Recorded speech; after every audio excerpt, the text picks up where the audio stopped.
আব্দুল্লাহ ইবনে হুযায়ফা বলছেন, আমি কান্না করছি তুমি আমাকে মেরে ফেলবা এই জন্য নয়, আমি কান্না করছি আর মুস্কি মুস্কি হাসছি, আমাকে যদি আল্লাহ তাআলা 1000টা প্রাণ দিতেন, আমার বডিতে যতগুলো পশম আছে এই পশম পরিমাণ যদি প্রাণ দিতেন, প্রত্যেকবার তোমাদের মতো জালিমদের সামনে দাঁড়িয়ে ইসলামের হকের পথে দাঁড়িয়ে থাকতাম, শহীদ হয়ে যেতাম, আবার দাঁড়াতাম আবার শহীদ হয়ে যেতাম, আবার দাঁড়াতাম আবার শহীদ হয়ে যেতাম, আবার দাঁড়াতাম আবার শহীদ হয়ে যেতাম, আমার কপালটা খুলে যেত।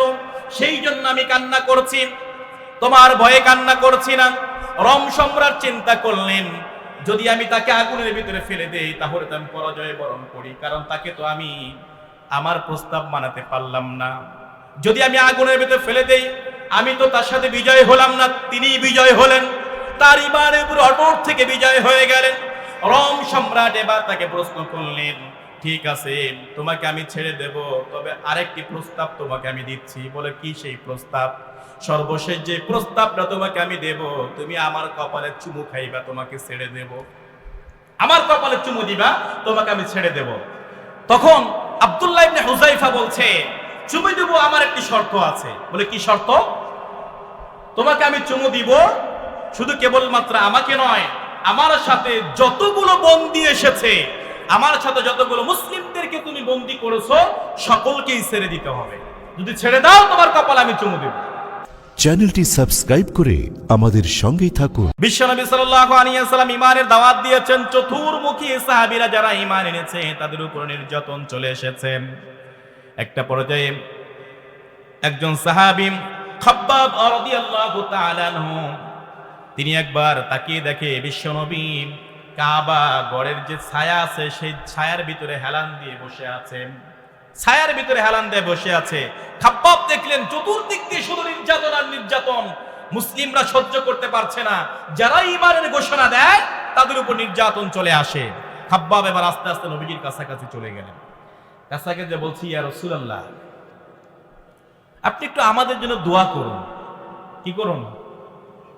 আমাদের জন্য একটু আল্লাহর কাছে দোয়া করুন, এই যে নির্যাতন চলছে একটু দোয়া করুন। যখন এই কথা খাব্বাব বলেছে, নবীজির চেহারা মুহূর্তের ভিতরেই পরিবর্তন হয়ে গেল, চোখটা লাল হয়ে গেলেন, চেহারাটা একদম লাল টকটকে হয়ে গেলেন। বিশ্বনবী সাল্লাল্লাহু আলাইহি ওয়াসাল্লাম এবার খাব্বাবকে ডেকে বলেন, খাব্বাব তোমাদের পূর্বে যারা ঈমান এনেছিল তাদেরকে মাজা পর্যন্ত গেড়ে মাথায় করাত দিয়ে দুটুকরা করে দেওয়া হয়েছে, কতটুকু পরীক্ষা তুমি দিয়েছো? কেবলমাত্র মানুষের কথা, কিছু কটূক্তি, কিছু আঘাত আসতেছে এই জন্য সহ্য করতে পারছো না? যে আল্লাহ তাআলা পরীক্ষা করবেন, আল্লাহ তাআলা আমাদের পরীক্ষা করবেন। আল্লাহ তাআলা জানিয়ে দিয়েছেন, ওয়ালাকাদ ফাতান্নাল্লাযীনা মিন ক্বাবলিহিম, তোমরা ঈমান এনেছো আর বলছো তোমাদের পরীক্ষা করা হবে না, কিন্তু তোমাদের পূর্বেও আমি কি করেছিলাম? পরীক্ষা করেছিলাম। তারা পরীক্ষায় উত্তীর্ণ হয়েছে, ঈমান থেকে পিছপা হয় নাই, ঈমান থেকে তারা এক চুল পরিমাণ পিছপা হয় নাই। ঈমানের 5 নাম্বার দৃষ্টান্ত হলো আল্লাহ তাআলা মুসিবত দিয়ে, বিপদ দিয়ে আপনাকে পরীক্ষা করবেন। সূরাতুত তাকাবুরের 11 নম্বর আয়াত রব্বুল আলামিন জানিয়ে দেন, মা আসাবা মিন মুসিবাতিন ইল্লা বিইذنিল্লাহ ওয়া মান ইউমিন বিল্লাহি ইয়াহদি কলবা ওয়াল্লাহু বিকুল্লি শাইইন আলিম। কোন মুসিবতই আল্লাহ তাআলার অনুমতি ছাড়া আসে না। যেই বিপদগুলো আসে, যেই মুসিবতগুলো আসে, একটা বিপদ একটা মুসিবত আল্লাহ তাআলার অনুমতি ছাড়া আসে না। বিপদ এবং মুসিবতের কোনো ক্ষমতা নেই আপনার উপরে চাপিয়ে বসা, যদি আল্লাহ তাআলা নির্দেশ না দেয়। এখন আসুন, আল্লাহ তাআলা নির্দেশ কেন দেন? আল্লাহ তাআলা কেন আমাদের উপর বিপদ চাপিয়ে দেন? ওই যে পূর্বেই বলেছি, আমাদেরকে পরীক্ষা করবেন। কি করবেন?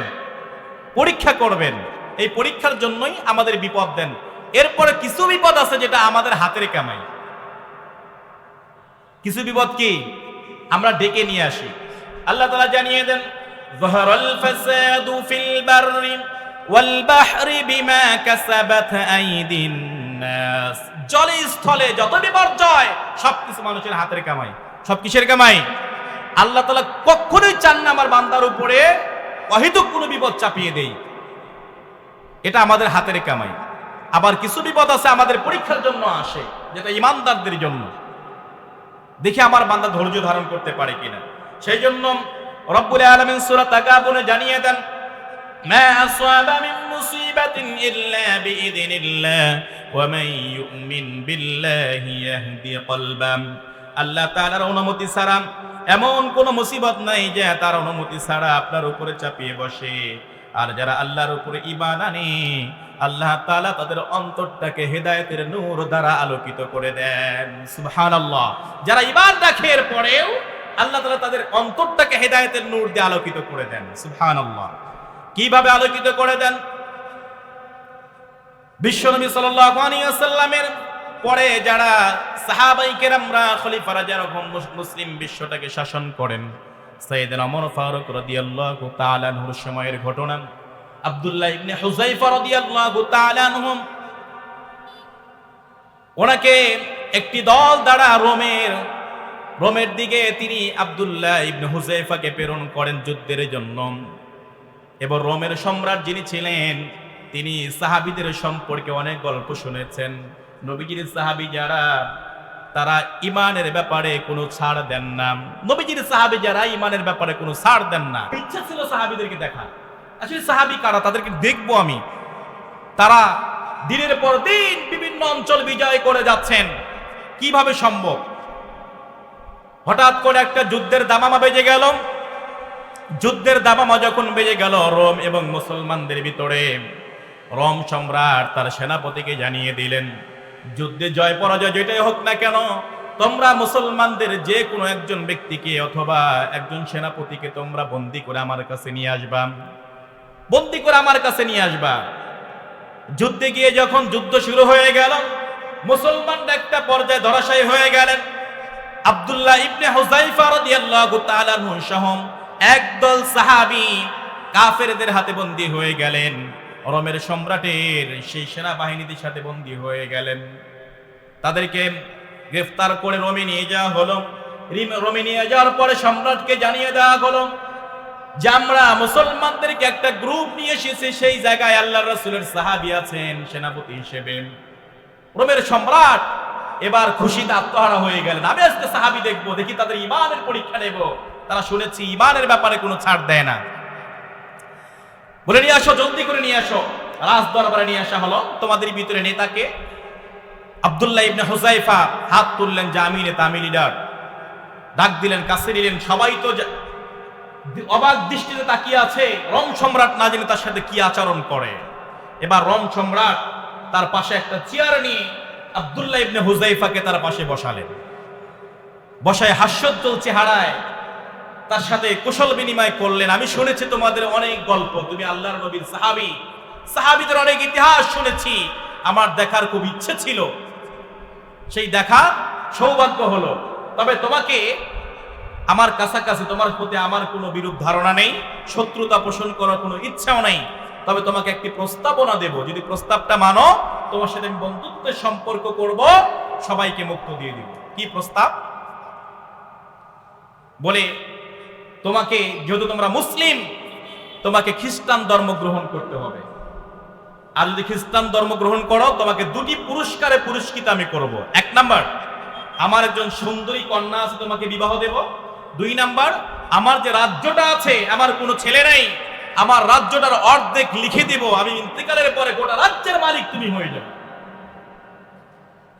হুযায়ফা রাদিয়াল্লাহু তাআলা আনহু তিনি দাঁড়িয়ে গেলেন, বললেন, এমন কোন লোক, এমন কোন লালসা পৃথিবীর বুকে জন্ম নেয় নাই যে আল্লাহ রাসূলের সাহাবীকে লোভ দেখে ঈমান থেকে এক পা পিছপা করাতে পারবে। সুবহানাল্লাহ পড়ি। তখন রোমের সম্রাট তাকে বললেন, তুমি যদি আমার প্রস্তাব মেনে না নাও, প্রক্ষান্তরে কঠিন শাস্তির ব্যবস্থা আছে। বলে, কি শাস্তি দিবা তুমি? বলে, তোমাকে আমি ফাঁসিতে ঝুলাবো। কোনো অসুবিধা নেই, কারণ মৃত্যু আমার জন্য উপহার স্বরূপ, মৃত্যুটা আমার জন্য উপহার স্বরূপ, আমি কখনো মৃত্যুকে ভয় পাই না। আব্দুল্লাহ ইবনে হুযায়ফাকে এবার বলা হলো, তুমি তো শাস্তি পাইবাই, তোমার সাথে যারা বন্দী হয়েছে সকলকে শাস্তির আওতায় নিয়ে আসবে। আব্দুল্লাহ ইবনে হুযায়ফা বলল, কোনো অসুবিধা নেই। এক পর্যায়ে যখন তারা দেখা গেল যে তাদের ভিতরে কোনো সমঝোতা হলো না, এবার রোম সম্রাট তার সেনাবাহিনীকে বললেন, বড় একটা কড়াই নিয়ে আসো, সেখানে তেল ঢালো, তেলটাকে উত্তপ্ত করো। উত্তপ্ত করা হলো। উত্তপ্ত করার পরে আবার হুযায়ফা, আব্দুল্লাহ ইবনে হুযায়ফাকে প্রশ্ন করা হলো, এই যে উত্তপ্ত তেল দিচ্ছ, যদি আমার কথা না মানো তাহলে তোমাকে এখানে আমরা মেরে ফেলবে এইভাবে। আব্দুল্লাহ ইবনে হুযায়ফা এক চুল পরিমাণ এদিক সেদিক হচ্ছে না, ঈমানের উপর অটল আছেন। এমন সময় রোম সম্রাট তিনি বললেন, তোমাদের ভিতরে একজন বন্দী আছে, একজন কয়েদিকে নিয়ে আসো। একজন মুসলমানকে নিয়ে আসা হলো। নিয়ে আসার পরে মুসলমানদেরকে আব্দুল্লাহ ইবনে হুযায়ফার সামনে তেলের ভিতরে ছেড়ে দেওয়া হলো। মুহূর্তের ভিতরেই তেলের ভিতরে, উত্তপ্ত তেলের ভিতরে পড়ে শরীর থেকে মাংসগুলো আলাদা হয়ে গেল, দুনিয়ার থেকে বিদায় নিয়ে শহীদ হয়ে গেলেন। এই দৃশ্য দেখার পরে আব্দুল্লাহ ইবনে হুযায়ফা ঈমান থেকে এক চুল পরিমাণ ছড়লেন না, এক চুল পরিমাণ ছড়লেন না। এমন সময় রোম সম্রাট বলছে, হুযায়ফা, তুমি যদি এই প্রস্তাব মেনে না নাও, এইভাবে প্রত্যেকটা মুসলমানকে এইভাবে মেরে ফেলবো। হুযায়ফা রাদিয়াল্লাহু তাআলা আনহু তিনি মুস্কি মুস্কি হাসছেন আর চোখ দিয়ে ঝরঝর করে পানি ঝরছে। সম্রাটের কাছে জানানো হলো, আব্দুল্লাহ ইবনে হুযায়ফা কান্না করছেন, চোখ দিয়ে পানি পড়ছে, তিনি মিষ্টি মিষ্টি হাসছেন কিন্তু কান্না করছেন। এবার সম্রাট হয়তো চিন্তা করলেন, তিনি হয়তো রাজি হয়ে গেছে, ভয় পেয়েছেন। আব্দুল্লাহ ইবনে হুযায়ফার কাছে চলে গেলেন। চলে যাওয়ার পরে এবার বললেন, হয়তো তুমি ভয় পেয়েছো, আমার প্রস্তাবটা মেনে নাও। তুমি কান্না করতে শুরু করে দিয়েছো। আব্দুল্লাহ ইবনে হুযায়ফা বলছেন, আমি কান্না করছি তুমি আমাকে মেরে ফেলবা এই জন্য নয়, আমি কান্না করছি আর মুস্কি মুস্কি হাসছি, আমাকে যদি আল্লাহ তাআলা 1000টা প্রাণ দিতেন, আমার বডিতে যতগুলো পশম আছে এই পশম পরিমাণ যদি প্রাণ দিতেন, প্রত্যেকবার তোমাদের মতো জালিমদের সামনে দাঁড়িয়ে ইসলামের হকের পথে দাঁড়িয়ে থাকতাম, শহীদ হয়ে যেতাম। আবার দাঁড়াতাম, আবার শহীদ হয়ে যেতাম, আবার দাঁড়াতাম, আবার শহীদ হয়ে যেতাম, আবার দাঁড়াতাম, আবার শহীদ হয়ে যেতাম। আমার কপালটা খুলে যেত, সেই জন্য আমি কান্না করছি, তোমার ভয়ে কান্না করছি না। রোম সম্রাট চিন্তা করলেন, যদি আমি তাকে আগুনের ভিতরে ফেলে দেই তাহলে তো আমি পরাজয় বরণ করি, কারণ তাকে তো আমি আমার প্রস্তাব মানাতে পারলাম না। যদি আমি আগুনের ভিতরে ফেলে দেই, আমি তো তার সাথে বিজয় হলাম না, তিনি বিজয় হলেন, তার ঈমানের উপর অটল থেকে বিজয় হয়ে গেলেন। রোম সম্রাট এবার তাকে প্রশ্ন করলেন, ঠিক আছে তোমাকে আমি ছেড়ে দেব, তবে আরেকটি প্রস্তাব তোমাকে আমি দিচ্ছি। বলে, কি সেই প্রস্তাব? সর্বশেষ যে প্রস্তাবটা তোমাকে আমি দেব, তুমি আমার কপালে চুমু খাইবা, তোমাকে ছেড়ে দেব। আমার কপালে চুমু দিবা, তোমাকে আমি ছেড়ে দেব। তখন আব্দুল্লাহ ইবনে হুযায়ফা বলছে, চুমু দেব, আমার একটি শর্ত আছে। বলে, কি শর্ত? তোমাকে আমি চুমু দিব, শুধু কেবলমাত্র আমাকে নয়, আমার সাথে যতগুলো বন্দী এসেছে, আমার সাথে যতগুলো মুসলিমদেরকে তুমি বন্দী করেছো, সকলকেই ছেড়ে দিতে হবে। যদি ছেড়ে দাও তোমার কপালে আমি চুমু দেব। রোম সম্রাট এবার রাজি হয়ে গেলেন। আব্দুল্লাহ ইবনে হুযায়ফা চুমু দিলেন, সকল মুসলিমদেরকে ছেড়ে দেওয়া হলো। সুবহানাল্লাহ! ঈমানের পরীক্ষায় কিভাবে তারা উত্তীর্ণ হয়েছেন। ওমর রাদিয়াল্লাহু তাআলার কাছে গিয়ে যখন এই ঘটনা খুলে বললেন, ওমর রাদিয়াল্লাহু তাদের জন্য দোয়া করলেন, ঈমানের ঘোষণা দিলেন। কত বড় তেজদীপ্ত ঈমানওয়ালা তারা ছিল। সেজন্য ঈমানের পরীক্ষায় আল্লাহ তাআলা আমাদেরকে পরীক্ষা করবেন, কিন্তু ঈমানের পরীক্ষা থেকে এক চুল পরিমাণ সরা যাবে না। ঈমানি পরীক্ষা অনেকগুলো দৃষ্টান্ত রয়েছে, তা আমরা কোরআন এবং হাদিস থেকে দৃষ্টান্তগুলো শোনার চেষ্টা করলাম। ঈমানি প্রতিনিয়ত পরীক্ষার ভিতরে আমরা পড়ে যাব।